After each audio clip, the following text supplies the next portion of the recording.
Autostrada 4 chiusa a lungo dalle 7 di questa mattina tra Portogruaro e San Donà in direzione Venezia a causa di diversi tamponamenti tra camion sia verso Trieste che verso Venezia.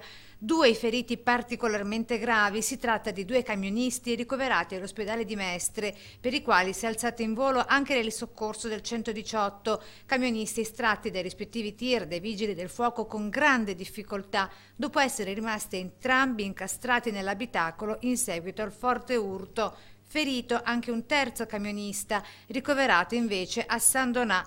Lunghe code per diversi chilometri di disagi dunque sin dal mattino, dopo la chiusura delle entrate in A4 a Portogruaro, San Stino di Livenza e Cessalto. Il percorso alternativo indicato da Autovie è quello lungo le autostrade A27 e A28 e in direzione Trieste per i veicoli provenienti dal passante di Mestre e dalla tangenziale. Segnalazione di code sin dal Friuli Venezia Giulia c'è da Porpetto per chi si dirige verso Venezia. Ingente il numero di squadre dei pompieri intervenute. Vigili del fuoco sono giunti dalla Tisana, Portogruaro, San Donà, Cessalto e Mestre.